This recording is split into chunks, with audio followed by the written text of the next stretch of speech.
Komið í sæl, ég heiti Þóri Hannesdóttir og er myndlistarkennari í Laugarnesskóla. Þar hef ég verið að vinna frá því 2018 og ég kenni nemendum í 1. til 7. bekk myndlist. Í fyrirlestrinum ætla ég að fjalla meistaraverkefnið mitt úr Listaháskólanum, úr listkennslu. En það er þróun á þverfaglegu listrænu námsefni. Ég segi frá þáttum sem snúa að sjálfbærri efnisnotkun og markmiðum útináms. Ég fjalla svo aðeins verkefni úr Laugarnesskóla og líka verkefni úr Grasagarðinum. Undirstaða verkefnanna er byggð á grunnþörfum mannsins í tengslum við umhverfi sitt og þekkingu á vistkerfum og möguleikum þess að nýta náttúruna sem uppsprettu sköpunar.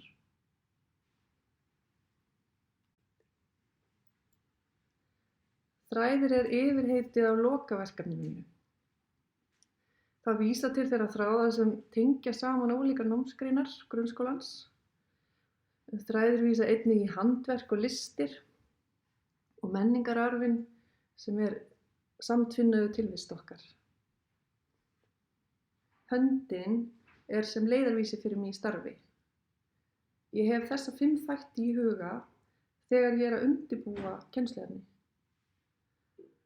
Og þessi hugmynd á einnig við þegar nemendur meta verkefni og nýtist til upprifjunar á verkefnum eða til ígrundunar. Þumalfingurinn snýst stóru spurningarnar, það sem brennur á okkur. Vísifingurinn bendir á okkar eigið fingrafar og það sjálfsprotna. Langatöngin er náttúran. Hún er efniviðurinn og uppsprettan. Baugfingur er vistsporið og sjálfbærni. Allt sem við gerum hefur áhrif á umhverfið. Litlifingur er minnstur, en hann vísar í alla þessa litlu færni sem við tileikum okkur og margt og smátt gerir eitt stórt.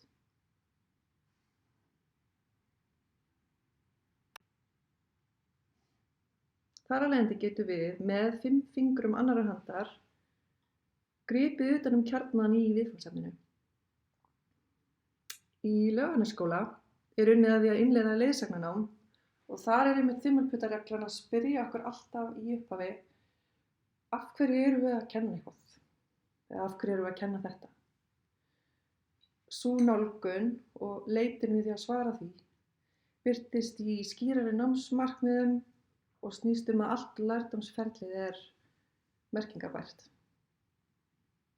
Þegar ólíkar námsgreinar tvinnast saman þá er mikilvægt að draga það fram til þess að dýpka þekkingu frekar og reynslu hjá nemendum.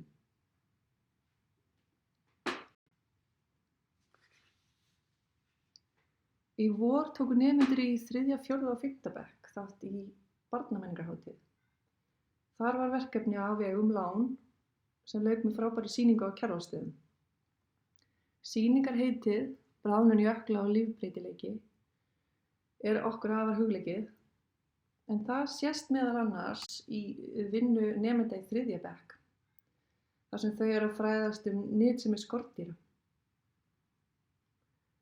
Ég leitast við að vekja forvitni þeirra og undrun og væntumþykju, meðal annars með því að búa skordýrum skjól.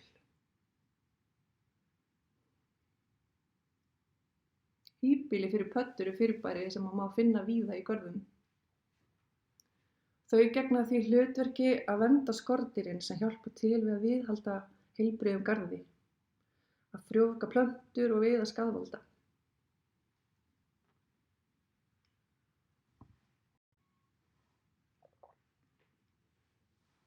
Í tengslum við þetta þá hef ég verið í skemmtilegu samstarfi við Grasagarðinn í Reykjavík. Eitt meginhlutverk Grasagarðsins er fjölbreytt fræðsla plöntur og dýr sem þau sinna allt árið kring. Og í garðskálanum buðum við upp á listasmiði fyrir fjölskylduna. En þar voru einmitt útbúin svona pödduhótel. Það er gaman að segja frá því að þessi smiðja verður haldin núna í annað sinn, laugardaginn 3. október milli 10 og 12 og allir eru velkomnir.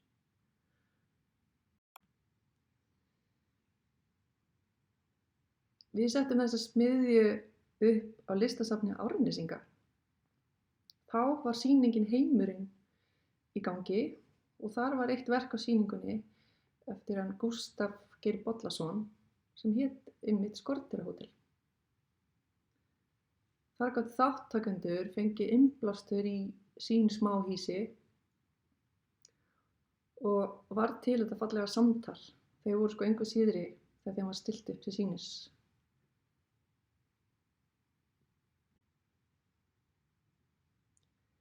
Síðustu 4 sumur hef ég stýrt listasmiðjum í Grasagarðinum fyrir börn á aldrinum 8 til 10 ára.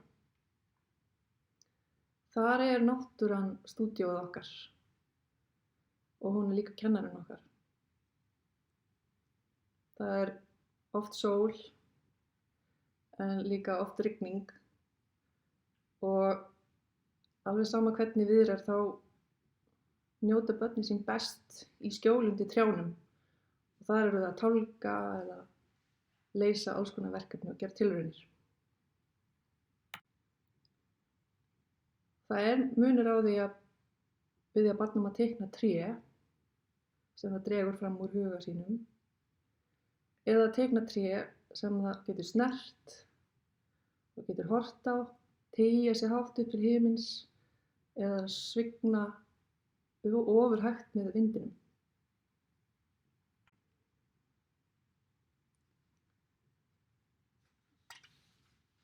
Reynslan af þessum smiðjum og nándin við náttúruna styrkir mig sífellt í þeirri sýn að færa kennsluna meira út úr skólastofunni. Með því er verið að efla virkni nemenda þar sem þeir túlka veruleikann. Hvaða merkingu leggja þeir í aðstæður og reynslu?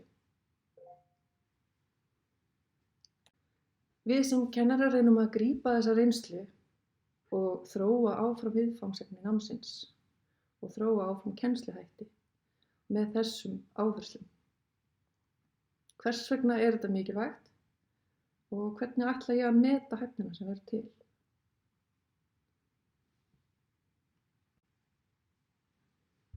Ef við skoðum grunnþarfir okkar og annarra dýra, þá sjáum við að þær eru í grunninn þær sömu. Við viljum öll hreiðra okkur og búa við öryggi. Við þurfum öll næringu, við þurfum öll aðgengi að hreinu vatni. Búsvæði er það náttúrulega vistkerfi eða umhverfi sem við nýtum okkur til að lifa. Þekking á vistkerfum leiðir okkur inn í ferla, lögmál og hringrásir í náttúrunni.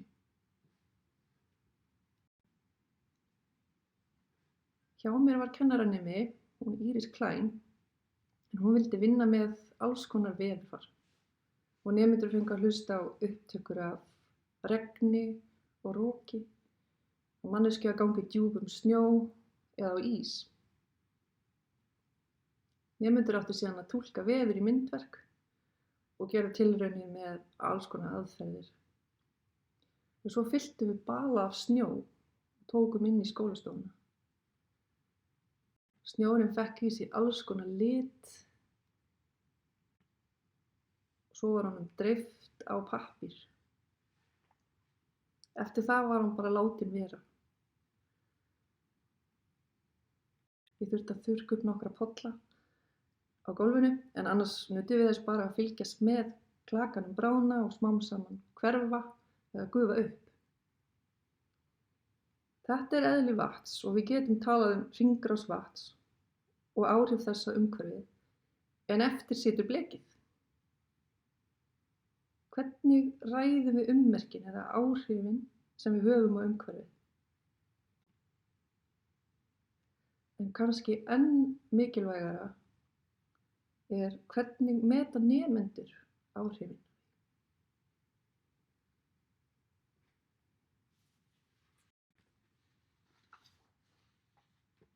7. bekkur fer líka svolítið á dýptina þegar kemur að umhverfismálum og er lífríki sjávar gegnumgangandi þema hjá þeim. Þarna er efnisveitan heimilissorp og við búum til vandræðalega mikið af því.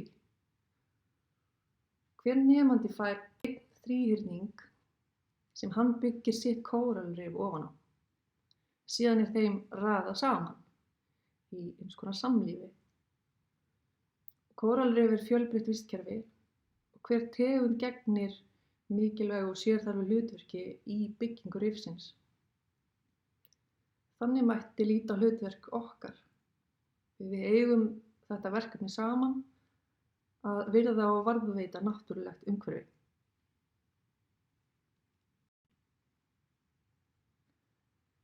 Allt sem ég geri ég í anda Lán, en samvinna við Lán hefur einmitt skapað vettvang fyrir listrænt samtal mannsins við náttúrulegt umhverfi.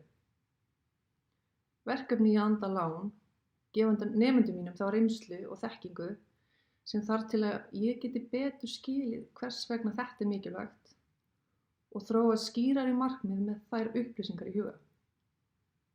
Nemendur spyrja, af hverju erum við að læra þetta? Þá er hægt að grípa það samtal, ræða það þá út frá efniviðinum, hvernig nýtum við það sem náttúran gefur af sér, getum við gengið með þessum hætti án þess að skilja eftir spor. Ef ég get fengið nemendur til að átta sig betur á grunnþörfum sínum, þá vonandi eflast þeir frekar í gagnrýni á hvað er ekki svo mikilvægt. En fyrir mér er þetta eitt helsta markmiðið, að greina hismið frá kjarnanum. Takk fyrir mig.